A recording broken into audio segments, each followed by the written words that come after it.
weeks or so into that pandemic. Didn't know what the hell was going on in the world or our lives.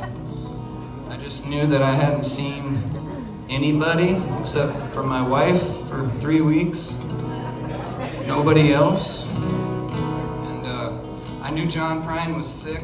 And I was not writing. I didn't know how to put any of this into words.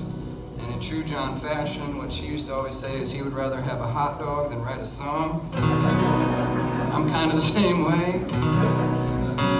So I wasn't writing for those first 3 weeks, and that day, April 7th, in the morning, I knew he was sick, and I started writing things down. And I was writing about how I hadn't seen anybody, and I was at home, locked away, and I wasn't sleeping, and I was drinking too much. And every time he would cough, he would get all nervous and feel crazy and weird. And there was some restlessness happening in our country. I don't know if y'all remember that. If you want to forget it by now, I don't know. But anyways, I heard word that he passed away that night, and that became the last verse of this song. It's called April 7th, 2020, and we'll try to do it justice here for you.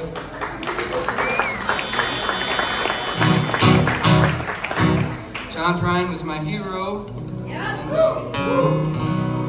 he was a songwriter from Illinois that used to deliver mail. I'm a songwriter from Illinois that used to deliver pizzas. I feel like we were practically related.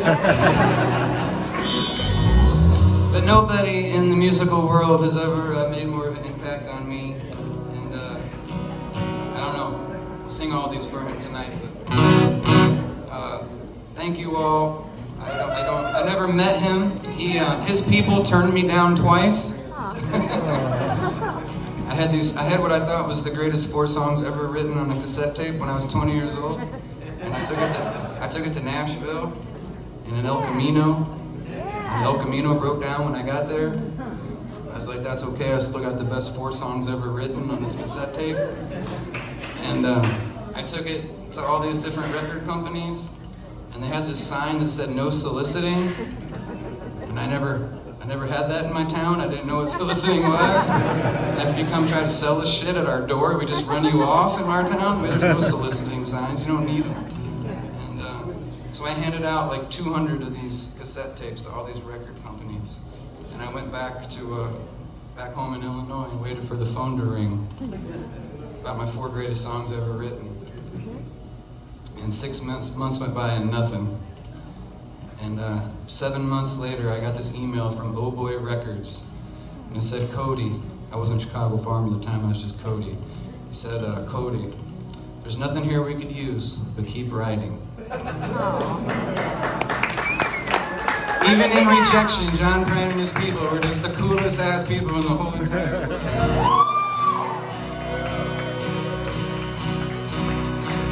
Anyway, here's that song I was talking about for a while.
friend,